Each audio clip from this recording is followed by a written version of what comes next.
The Great Hall of the Galactic Council was a place where worlds decided the fate of billions, yet on this day, it felt different. The lights were dimmer, the air was heavy, and the seats were filled with the most powerful beings from across the stars. Each alien delegate sat with their own guards, their armor shining, their weapons hidden, but ready, their eyes sharp and full of judgment as they looked at the tall human walking slowly toward the center of the chamber.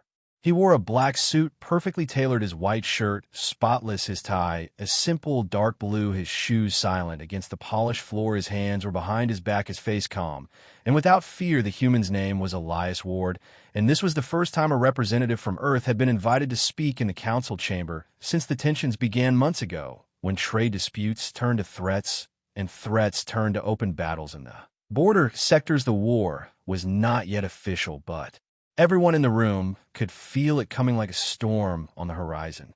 The aliens whispered among themselves. Some looked at Elias with curiosity, others with disdain. To them, humans were new to the galactic stage, still untested, still young. Compared to empires that had ruled for thousands of years, the Zather delegation sat on the left side of the chamber. Their leader, a tall, scaled warrior with eyes like burning coals, watched Elias with a cruel grin. The Zather were known for their love of war, and they saw this meeting as a chance to humiliate Earth, to prove humans were weak.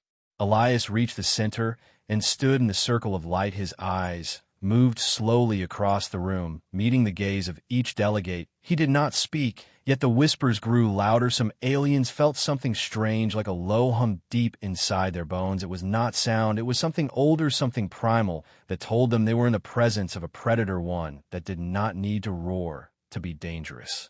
The Speaker of the Council, an elderly being with silver skin and long, delicate fingers, raised a hand for silence. Elias stepped forward, his voice calm and steady as he began to speak of peace. He spoke of trade and cooperation, of a future where war was avoided and trust was built. His words were polite and formal, but the Zather leader laughed, a harsh sound that echoed through the chamber. He spoke in his own tongue, and his words were quickly translated for all to hear. He called Elias a soft creature wrapped in cloth, too afraid to hold a weapon, too weak to stand on a battlefield.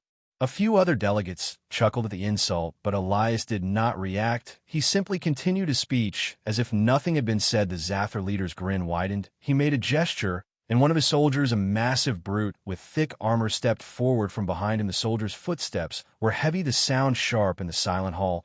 The alien walked up to Elias, towering over him, and without warning slammed a clawed hand into Elias's chest. The force pushed Elias back a step, and a low gasp spread through the chamber. Some aliens expected him to fall, others expected fear in his eyes. But Elias did not fall. He did not look afraid. He stood straight, his hands still behind his back, his eyes locked on the soldier before him. There was no anger, no pain, only a cold, unblinking stare. He took one slow step forward, closing the space between them, until they were almost face to face. The alien soldier tensed as Elias spoke 6 words, his voice lower than before, yet somehow it carried to every corner of the chamber. "You have made your final mistake." The words were simple, but the way he said them made the air feel heavier. It was as if the temperature dropped. The guards of other delegations shifted uncomfortably, their hands near their weapons. Some did not understand why, but instinct told them to be ready. A shadow seemed to pass through the room, though there was no light to block. The change was not in the air, but in the feeling that filled it. Elias moved his hands from behind his back and slowly reached for his tie. He loosened the knot and removed it with precise movements, folding it neatly before placing on the table in front of him. The soldier snarled, thinking the human was showing weakness, taking off clothing as a sign of surrender. But those who watched closely saw something else in Elias's eyes, a stillness that was not peace, but the quiet before storm. The soldier moved again, raising his hand to strike once more, but this time Elias's right arm shot forward faster than the eye could follow. His hand caught the alien's wrist, and with a sharp twist, there was a crack. The soldier roared in pain, dropping the weapon he had hidden under his armor. Elias let the broken wrist go. The weapon fell to the floor in 2 pieces, not because Elias had cut it, but because his other hand had already struck it with a force so precise it shattered the metal like glass. A ripple of shock moved through the chamber. Some delegates leaned forward, others leaned back. The Zather leader's grin faded, replaced by a slow narrowing of his eyes, as he realized the human was not just a messenger, he was something else entirely. Elias stepped back and looked around the chamber again. His gaze moved from one delegate to another, and wherever his eyes landed, the aliens shifted uneasily, as if they were prey caught in the sight of a hunter. He said nothing more for now, letting the silence grow heavier, letting the image of the shattered weapon and the broken soldier speak for him.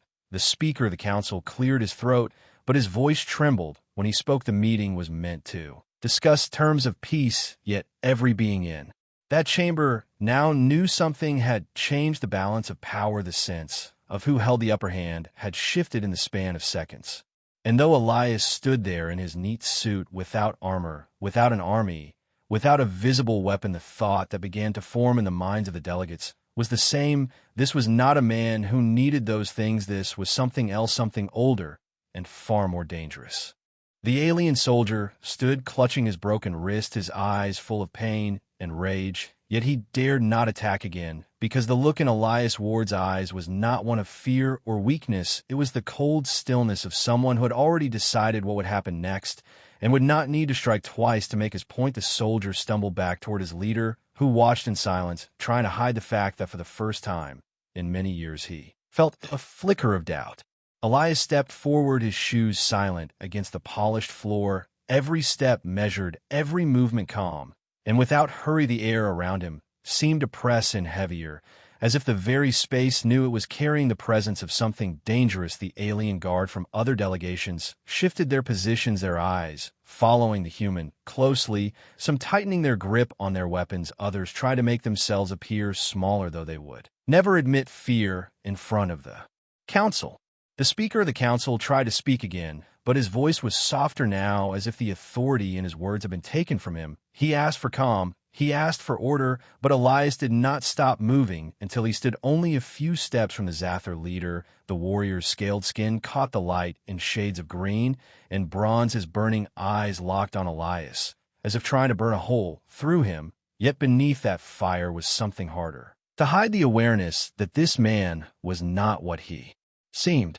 Elias's voice was quiet, but it carried across the hall without effort, the words sinking into the minds of every being present. I came here to speak for peace, yet you chose to test me to see if the human in the suit was soft enough to crush. You thought the cloth I wore meant I was harmless. You thought wrong. His gaze swept the room, and he took another slow step that seemed to draw every pair of eyes toward him like gravity itself had shifted. One of the guards near the council table twitched, as if ready to move. Elias saw it, without even turning his head, and the guard froze again, suddenly aware that any movement might be his last. The tension in the room was like a wire pulled too tight, ready to snap at the smallest push. Elias reached for the broken weapon on the floor, his fingers closing around the twisted metal. He held it up for all to see, the pieces still sparking from a force that had broken them. Then, without looking, he let them fall, the sound echoing like a warning bell. The Zather leader bared his teeth, a gesture of challenge among his kind, yet Elias only tilted his head slightly, as if studying a curious insect. You are a warrior, Elias said. Your kind fights for pride and for blood. You think that makes you strong, but strength is not in how loud you roar or how sharp your claws are. It is in how quiet you can be while still making your enemy afraid to move. His words cut through the air like a blade not raised yet, impossible to ignore. The council chamber seemed smaller now, as if the walls were closing in. The alien delegates who had come here, certain of their own power, now sat with their spines stiff and their eyes locked on the man in the suit. They did not understand what they were feeling, but it was ancient. It was the instinct of prey in the presence of a predator, and no amount of technology or armies could erase that feeling from bones. Elias stepped back slowly, as if to give them space, yet it was clear he was still in control of every heartbeat in the room. He moved toward the center of the light, again his voice steady. As he spoke, this is your first lesson. It will be the only warning you receive. Humans do not start wars, but we do end them. We do not strike first. But when we're forced to strike, we do not stop until nothing remains to threaten us. The words were not shouted, yet they struck harder than any roar. The delegates shifted uneasily, the weight of his statement sinking in. The soldier with the broken wrist tried to speak, but his voice cracked, and his leader silenced him with a gesture. Elias's eyes moved to the Speaker of the Council. "Now you will continue your session, and you will hear my proposal for peace, or you will end this meeting and prepare for what comes next. The choice is yours." The human's voice had no trace of anger. It was as if he was offering a matter of simple fact, like telling someone the sun would rise tomorrow whether they wished it or not. The speaker hesitated, his silver hands trembling slightly before he nodded his agreement. The murmurs around the chamber began again, low and tense. Elias turned away, as if dismissing them from his mind, walking toward the small podium that had been prepared for him. But even in his movement, there was no weakness, no sign that the push from the alien soldier had done anything at all to him. He was not just standing in their chamber, he was controlling it, bending the flow of the meeting without raising his voice, without raising a hand again.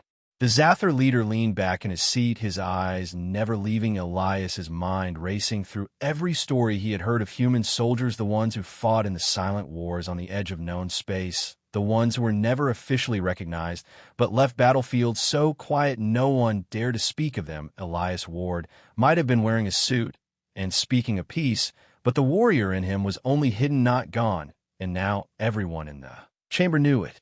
When Elias finally began to speak again of trade routes and ceasefires, of the possibility of shared defense agreements, it was not the content of his words that held their attention. It was the knowledge of what would happen if those agreements were broken. Each delegate listened, not because they trusted him, but because they now understood what defying him might mean. The lesson had been given, and it was not one they would forget easily. By the time he finished, the room was silent, not in agreement yet, but in something else, something heavier, the sound of minds recalculating the cost of conflict, the awareness that the human in the suit was not a symbol of weakness, but a warning wrapped in cloth. The chamber air still felt heavy, though Elias Ward had stepped back to allow the speaker to resume the meeting, and while the alien delegates tried to focus on the words being spoken, their minds kept returning to the man in the black suit who had shattered a soldier's wrist and weapon. Without even raising his voice, the Zather leader kept his eyes on him like a hunter who had suddenly realized the prey before him had teeth sharper than his own. Far from the council's walls, on a world far away, another story was unfolding, one that only a few in this room would ever know, and those who knew would never speak of it. This was the story of where Elias Ward came from and why the quiet man in the suit was feared by those who understood the truth. 3 years before this day, Elias was not wearing a suit or speaking in any chamber. He was deep in the war zones of the outer reaches, where the cold void between stars hides dangers no map can mark.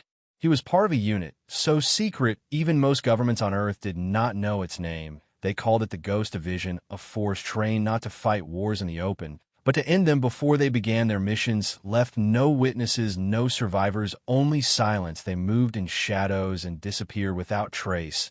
And when the job was done, there was nothing left but empty space and unanswered questions in enemy command rooms.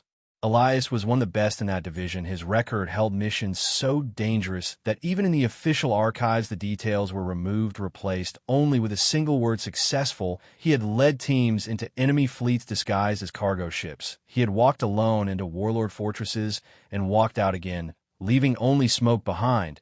And in one operation, he had disabled an entire armada without firing a single shot, by using tactics so precise the enemy's systems collapsed from within in less than an hour. But Elias had not been born for war. His life before the Ghost Division was quiet. His parents were scientists, not soldiers. They worked in physics and engineering, and from them Elias learned early how to see patterns where others saw chaos, how to understand the smallest details that could break the largest structures. When others saw walls, he saw weak points. When others saw weapons, he saw ways to turn them into useless metal. These skills made him more than just a soldier. They made him into something the Ghost Division could use for missions no one else could complete. When the galactic tensions began and alien fleets started pushing into human space, the leaders of Earth knew they needed someone who could speak with words, but also with presence, someone who could sit in the council chamber, yet remind them of what would happen if humans were threatened. They chose Elias not because he wanted the role, but because no one else could carry the weight of it. His orders were clear: keep the peace if possible, but if provoked, ensure the galaxy never forgot what it meant to challenge humanity. Back in the present, the chamber still carried the echo of his earlier words. The broken soldier had been taken to the side, his leader silent, but clearly unsettled. The other delegates had stopped whispering and were now studying Elias more closely, trying to decide whether he was simply a skilled fighter or something far more dangerous. The speaker continued to talk about the conditions for trade routes and territorial rights, yet every eye that turned toward Elias felt the pull of the question: who exactly was this man? A delegate from the Kalari Union, a slender being with skin like liquid glass, leaned toward her neighbor, speaking in a voice just low enough to avoid reaching human ears. But Elias caught every word she said. "I have heard of him. They call him the Shadow of the Ghost Division, the one who ends wars without firing and leaves only silence." The neighbor looked at her with disbelief, but her eyes told him she was certain of what she had heard. Elias kept his eyes forward as if he had not heard the whisper, but deep inside he knew the effect those rumors would have in this chamber. Fear was a useful tool when used with care. Too much, and it would unite them against him. Too little, and they would forget the lesson of the broken soldier. He intended to keep them balanced on that edge, where every decision they made was weighed against the image of him standing in the light with the shattered weapon at his feet. The Zather leader finally spoke, his voice lower than before, his words aimed not at the council, but at Elias himself. "You come here speaking of peace, yet you carry the presence of a warrior. You speak as if you have already won a war that has not begun." Elias turned to face him and took a slow step forward until the light caught both their faces. The human's calm expression unchanged. "I have fought wars you will never hear about," he said, "and I have ended wars you did not know had begun. If I speak as though victory is mine, it is because I do not fight battles I cannot win." There was no roar of approval, no sound of anger, only silence, a silence heavier than any words could carry. The Zather leader sat back, his scaled fingers tapping the arm of his seat, not in threat, but in thought, his eyes narrowing as he measured the man before him for the first time, not as a target to destroy, but as an opponent to respect and perhaps to fear. The speaker, sensing the moment, shifted the conversation back to the proposals for peace, yet everyone in the room knew the true discussion was no longer about trade or borders. It was about the human in the suit, and what it would mean to stand against him, and perhaps more importantly, what it might mean to stand with him. Elias listened without expression, his mind calculating every movement, every glance in the room, knowing that the true battle here was not with weapons, but with perception and control. Far above the council station, in the silent dark of space, unseen by most of the galaxy, a fleet waited. Earth's fleet, ships the size of cities armed with weapons that had never been fired in open war. Their orders simple: hold position and remain unseen unless Elias Ward gave the signal, a reminder that though he stood alone in the chamber, he was never truly alone, and that if his words failed, his next move would not. The council chamber was still filled with that heavy silence that followed every word Elias Ward had spoken, and yet behind the quiet there was a new current, something sharper, something that made even the most confident leaders shift in their seats. The speaker spoke again, trying to draw attention back to the agenda, but it was clear that every mind in the room was still turning over the same thought, that this human was not a diplomat in the way they understood the word. He was something else, something far older in nature. Elias stood in the circle of light, once more, his calm eyes moving from one delegate to another. He let the silence stretch just long enough to pull their attention before he began to speak, his voice steady, carrying no anger, yet leaving no room for doubt. "You have gathered here to decide the course of this galaxy. You call yourselves leaders, guardians of your people, and keepers of peace, yet in the same breath you allow violence to walk into this room and strike at a guest invited under your protection." He paused, letting the words settle before continuing. "If this is your idea of order, then your order is weak, and your peace is nothing but a word you use when it suits you." A murmur began to move through the delegates, but Elias spoke over it, his voice unshaken. "When you struck me today, you struck more than a man in a suit. You struck at the flag of Earth. You struck at the billions who live under it. And you struck at a people who have no taste for conquest, but who have never once lost a war they did not choose to start." His eyes fixed on the Zather leader as he said this, and though the warrior kept his face unreadable, the slow tightening of his jaw was noticed by many. Elias took a step closer to the Zather table, his presence drawing the gaze of every guard in the room. "You think you understand war," he said. "But war with humans is not what you know. It is not fleets clashing until the stronger survives. It is not sieges that end when the food runs out. War with humans ends only when the threat is gone so completely that even the memory of it dies, and we do not rest until that is done." The weight of his words seemed to pull the air from the room. Some delegates shifted as if a sudden cold had settled over them. Then Elias began to speak of names, not threats, but memories. He spoke of worlds whose skies had once darkened with fleets aimed at Earth. He named the Varan Dominion, the KRYDH Enclave, the twin moons of Selvos, and the Outrider clans. Each name was followed by the same truth, that they had once stood against humanity, and now they no longer stood at all. Some of those in the chamber had heard these names only as distant legends. Others knew them as warnings whispered to young soldiers, yet hearing them spoken here in the council hall by the man who had seen them fall was different. It was like hearing a eulogy for the living. The Kalari delegate who had whispered before now leaned back in her chair, her glass-like skin catching the chamber lights, as she watched Elias with the stillness of someone who had realized the danger of even speaking at this moment. The Zather leader said nothing, but his guards shifted behind him, their eyes darting between Elias and their commander, as if waiting for a signal that would decide whether they lived or died in the next seconds. Elias did not raise his voice, yet every syllable carried the weight of certainty. When humans are forced to fight, we do not fight for glory. We do not fight for territory. We fight for survival. And when we fight for survival, there is no mercy, because mercy to an enemy is cruelty to those we protect. His gaze swept the room again, and many delegates found themselves looking away, unable to meet the quiet fire in his eyes. The speaker cleared his throat as if trying to regain control, but Elias kept speaking. "I am not here to threaten you," he said. "I am here to tell you that there will be no second chance. You will decide here and now whether you wish to speak as equals or whether you wish to gamble with the survival of your worlds. The choice will not be offered again." His words felt less like an option and more like a law being written into the bones of those who heard it. Some delegates whispered rapidly to each other, their voices urgent. Others sat in tense silence, knowing their decisions in the next moments could determine the fate of their species. The Zather leader leaned forward, his eyes narrowing, as if trying to pierce through Elias's calm to see the man beneath the suit. But what he saw instead was a wall. He could not climb an ocean without a shore. Elias stepped back, then his voice softening, though it did not lose its edge. "There is still a path for peace," he said, "a path where your fleets do not fall, and your cities do not burn, where your children grow without the shadow of war at their backs. I offer you that path, not because you deserve it, but because the humans I represent believe that war should be the last choice, not the first.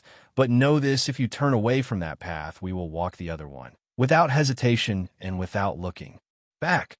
The chamber was utterly silent as Elias finished speaking. The speaker sat frozen, his silver fingers curled tightly on the edge of his seat, as if the weight of the moment was pressing him down. Some of the alien guards exchanged nervous glances, and the sound of one dropping a weapon clip echoed far louder than it should have. A room of this size, the Zather leader's lips pressed into a thin line, but he gave no order to his men. Instead, he sat still, his mind running through calculations and memories of stories told by old warriors about the rare times when entire fleets had vanished after crossing paths with humans.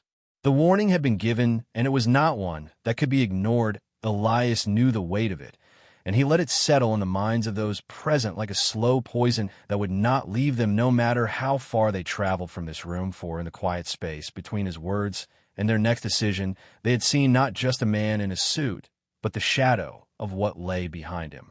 The chamber had gone still after Elias Ward spoke. The delegates, sitting like statues, their eyes locked on the man in the black suit, as if any sudden movement might draw his attention. Elias stood in the center of the light, his posture calm, his hands loose at his sides. But there was something in the air around him, a quiet pressure that made the vast room feel smaller than it was. The Zather leader did not speak, his eyes unblinking as he studied the human, trying to decide if the man was truly capable of what he claimed. Elias moved one step to the side, then another, his pace unhurried as he reached for a small device on the edge of the table. It was no larger than his palm, a thin slab of dark metal With a single glowing edge, he tapped it once, and a faint pulse of blue light spread across its surface. The air above the device shimmered, and then bent into shape until a large sphere of projected space hung before the chamber, every world, every fleet, every station mapped in precise detail. The delegates leaned forward, despite themselves, their eyes drawn to the image. With another touch, the view shifted until the council station itself was at the center. Surrounding it were dozens of ships marked in pale green, each one clearly alien, each one belonging to the governments represented here. And then beyond them, just at the edge of range, dozens more icons appeared. These were marked in deep silver, the emblem of Earth glinting faintly on their hulls. Each ship was massive, larger than most alien warcruisers, some shaped like blades, others like wings, all motionless yet positioned in a perfect sphere around the council station, not a blockade, but a cage. Gasps moved through the chamber as the reality settled in. The humans had not come alone, and they had not come unprepared. Elias spoke, his voice calm. As before, this is your world as it stands now. Your fleets stand ready to defend you. My fleet stands ready to make that defense unnecessary. If you choose the path of peace, you will never see them again. They will leave and return home. But if you choose the other path, you will see what they can do before your fleets can even turn to face them. One of the delegates, a short avian figure from the Talari Combine, rose from her seat, her feathers shifting nervously. She asked how such a fleet had arrived without being detected. The Zather leader shot her a look, but Elias answered without pause, humans are not the oldest in this galaxy, but we have learned from those who came before. We have taken what we were given and made it into something that cannot be stopped, not because it is the most powerful, but because it is the most precise. The holographic sphere zoomed outward, showing the fleet in full now, each ship in position, weapons charged, not in a way that looked threatening, but in a way that made it clear every target had already been calculated, every defense already accounted for. The ships were not lined in traditional formations. They moved in subtle arcs, shifting like pieces on a board whose game was already won. The image was silent, yet it carried the same weight as a battlefield after the last shot had been fired. Elias turned his gaze toward the Zather leader. You think humans are loud and chaotic, he said. You think we fight with rage and noise and fire. But what you do not see is the silence before the fire, the patience before the strike. When we choose to act, we have already finished the fight before the first weapon fires. He gestured to the fleet above them. They are not here to fight. They are here to show you that the fight is already decided, should you choose it. The Kalari delegate leaned forward, her voice like glass under strain. You mean to say that even now, even with every fleet here, your ships could win without a battle? Elias did not smile. He simply said there would be a battle, but it would be short, and it would end in silence, the kind of silence that never leaves the place. It touches the silence of things that are gone forever. He touched the device again, and the holographic view shifted this time, showing images of past engagements, each one a brief moment in time, a single alien warship, drifting powerless, its lights on a station floating empty over a dead moon, a fleet of 20 ships moving together only for every single one to stop at the same instant, their drives dead, their weapons offline. There was no smoke, no fire, no debris, just the clean, quiet end of a fight that had ended before it began. Some delegates looked away, unable to watch the images. Others stared as if they could learn something from them. The Zather leader kept his eyes locked on Elias, his scaled hands curling slowly into fists. Elias spoke again. These are not stories, they are not warnings, they are memories of what happens when humans decide to finish something, and when it is finished, it does not come back. He let the last image fade, and the holographic sphere returned to the map of the present fleet, still waiting above them. The speaker tried to speak, but his words faltered. Elias stepped closer to the center, his voice quiet, yet carrying to every corner. I told you there would be no second warning. I have shown you what waits above your heads. This is not a threat. It is a truth, and truths do not change no matter how you choose to see them. He turned his gaze across the chamber, every delegate meeting his eyes, and finding no weakness there, only the unshakable certainty of a man who had walked away from too many battles to doubt the outcome of the next. Silence stretched again in the chamber, a deep silence that felt alive, as if it was watching them, As if the fleet above was somehow listening for their answer, the Zather leader leaned back, his eyes narrowing. But he said nothing, not yet. The Kalari delegate folded her hand, her face unreadable. The Talari representative glanced at the exits, as though weighing the distance between safety and doom, but none of them spoke first.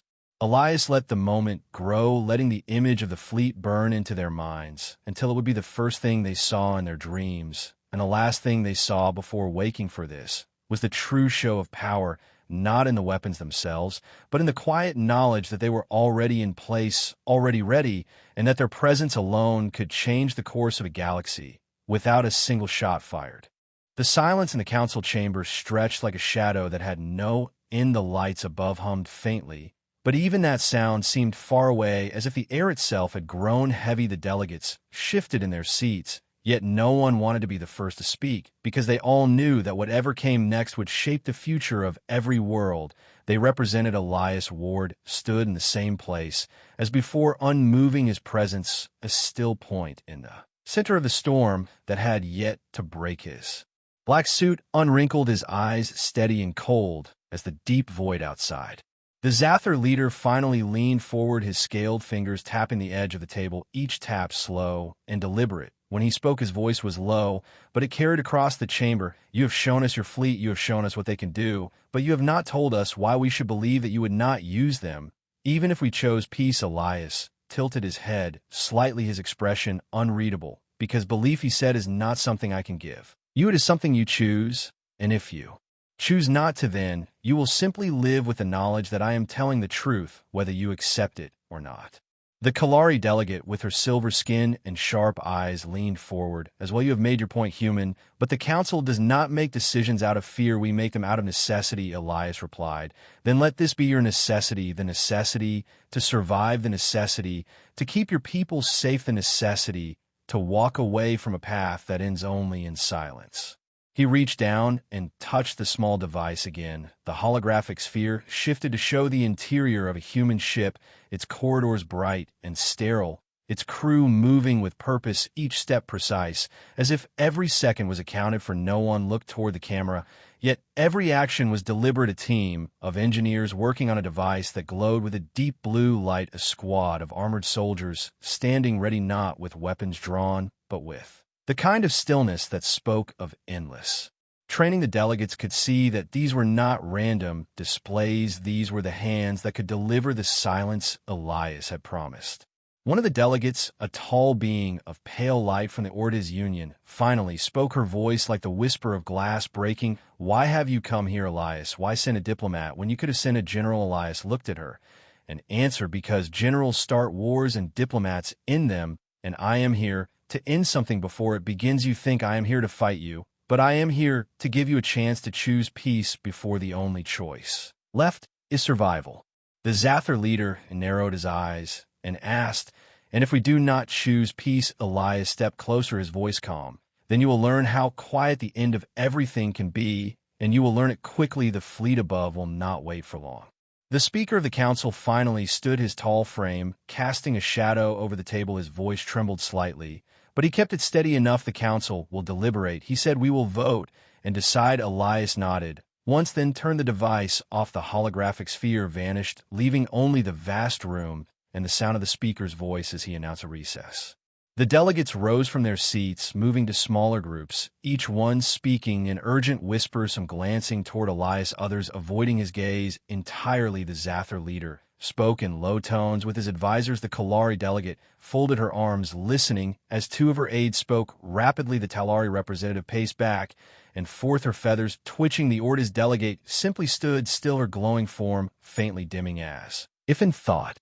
Elias did not move. He stayed in the center of the chamber, his eyes half closed, as if he could hear every word they spoke. Even without trying, he knew they would argue about whether his fleet was bluffing. They would debate whether to test him or to yield. But beneath all that noise was the truth none of them wanted to admit. They were afraid, and fear had already begun to decide for them. After several long minutes, the speaker called the council back to order the delegates return to their seats. The tension, now so thick it was almost visible. The speaker's voice was slow as he addressed the chamber. The council has reached a decision by majority. We have chosen to accept the terms offered by the human envoy. We will pursue a formal treaty with Earth, and we will not engage in hostile action." Elias met his gaze and gave a single slow nod, no smile, no triumph, just acknowledgement. The Zather leader's eyes burned with something like fury, but he remained silent. The Kalari delegate inclined her head slightly. The Talari representative let out a quiet sigh. The Ortiz delegate simply turned her gaze toward Elias, as if trying to understand what kind of being could wield such power without raising his voice. Elias spoke once more then. "It is done. The fleet will withdraw within the hour. The treaty will be drafted. You will sign it, or you will face them again. The choice will still be yours, but I trust you will not choose the silence." He turned and began walking toward the exit, his footsteps echoing in the chamber. No one called after him. No one tried to stop him. As he reached the door, he paused without looking back and said, "Remember this day. Remember that you were given the choice, and remember who gave it to you." Then he walked out, the doors closing behind him with a sound that seemed louder than it should have been. Outside the chamber, the corridors of the station felt strangely empty. Elias walked alone, his calm buzzing once in his ear, a voice from his fleet waiting for his word. He gave it in 2 short sentences: "Withdraw to safe range, hold position until treaty confirmed." Then the line went quiet. The human ships above began to shift slowly, breaking their perfect sphere and moving away from the station like shadows fading into the deep. Inside the chamber, the council sat in silence. Even after Elias was gone, every delegate, knowing that whatever came next, the galaxy had just changed, and it had not been by war or by battle, but by the simple truth that sometimes the most dangerous thing in a room was not the weapon, but the one who did not need to use it. The station corridors hummed with the low sound of engines and distant machinery, but to Elias Ward, it was all background noise, his steps slow and deliberate as he made his way toward the docking bay. The treaty was not yet signed, but the choice had already been made. He knew the council would not risk testing him, not after seeing what lay above their heads. Still, the air around him felt charged, as if the walls themselves remembered the tension of the chamber. At the bay, 2 human marines waited, their black armor gleaming under the pale lights, their faces hidden behind visors. They saluted without a word. Elias gave a small nod and stepped past them onto the sleek shuttle. Its interior was minimal, every surface polished, every seat aligned perfectly. The hatch closed with a hiss, and the shuttle lifted away from the station, gliding toward the massive shadow of the human flagship that hung in the void like a patient predator.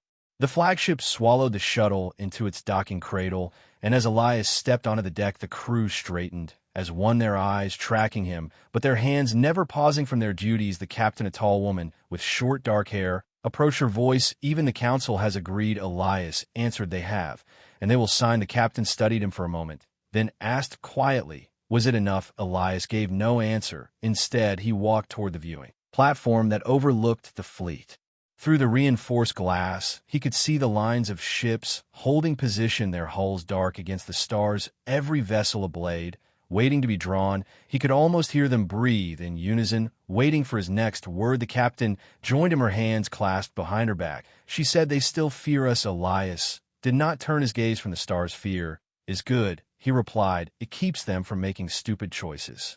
He moved away from the platform, walking down the long corridor toward the command war room, where a single table displayed a live map of the region around the station. Glowing red markers showed where other fleets might be watching, waiting, perhaps even plotting. The officer stood as he entered, but he waved them down. The map shifted to display a small point of light far beyond the council worlds. The captain frowned. "That is not on our route." Elias finally looked at her. "It will be soon."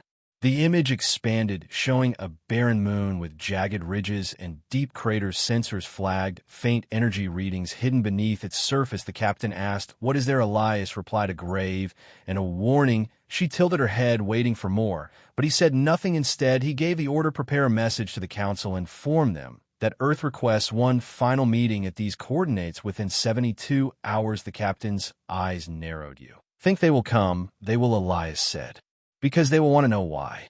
72 hours later, the council delegates stood once again, this time on the surface of that cold, barren moon, the sky above a wash of dark and dust. The human fleet hovered in low orbit, their shadows vast against the ground. Elias led the group across the rocky terrain until they reached the mouth of a massive cavern. Inside, the air was colder, the light dim, as it filtered through the jagged ceiling. The walls were lined with strange metal structures. Half buried and broken, the delegates looked around in silence. Elias stopped in the center of the cavern, his voice carrying without effort. This was the last place that stood against Earth before the treaties, before the peace, before you saw us as diplomats and traitors and explorers here. An alliance stronger than yours fought us. With every weapon they had, they believed they could win. They believed numbers and courage would be enough. They were wrong. He raised his hand, and lights flared to life, revealing rows upon rows of armored figures, each one human, each one unmoving, their armor black and marked with deep scars, their weapons still held at the ready. The delegates stepped closer, only to realize the truth. These were not statues. They were bodies sealed in stasis, every one of them frozen in the instant before they struck the enemy. The Zather leader scales shifted uneasily. What are they, Elias answered there the last time someone mistook our patience for weakness. The Kalari delegate looked at him with narrowed eyes. Why show us this now? Elias walked among the frozen soldiers, his hand brushing the side of one helmet. Because I wanted you to understand something. You have only seen the fleet. You have not seen the people who would walk in a fire for Earth. And for each other, you have not seen the ones who fight when there is no chance to win and still win anyway. You call me death in a suit, but I am not the weapon. I am the warning. The Ortiz delegate's voice was soft like breaking glass. And if we had not agreed to the treaty, Elias stopped and looked at her, his expression calm, then you would not be standing here. You would not be standing anywhere. The cavern would have been your world, the silence, your legacy. The Talari representative's feathers rippled as she looked at the endless rows of silent warriors, her voice barely more than a breath. You keep them here to remember. Elias gave a slow nod, yes, and to remind others that there is always a choice before the silence. The council delegates left the cavern in silence, their expressions unreadable. Elias watched them go, the wind outside, whispering through the jagged rocks. When they were gone, he turned to the captain who had stood behind him the whole time. She asked, will they remember? Elias replied, they will, and if they forget, we will remind them. Then he walked out into the pale light, the fleet above shifting as the order to depart came through, engines igniting one by one. As the human ships turned away from the moon to shadow, they cast lifted, but the memory of their presence remained on the ground below. Elias stood at the edge of the loading ramp, his gaze on the stars, beyond, his voice low enough for only the captain to hear. One day, they will test us again. One day, they will think the suit is empty, and when that day comes, they will learn again what death looks like when it walks into the room. The captain said nothing. She only looked out at the fleet and the dark between the stars, knowing that what they had shown the council today would keep the galaxy quiet for years, maybe decades, but never forever. Elias wore the man they called death in a suit, closed his eyes for a moment, then opened them as the ramp lifted, sealing him inside. Once again, ready for the next time patience would be mistaken for weakness.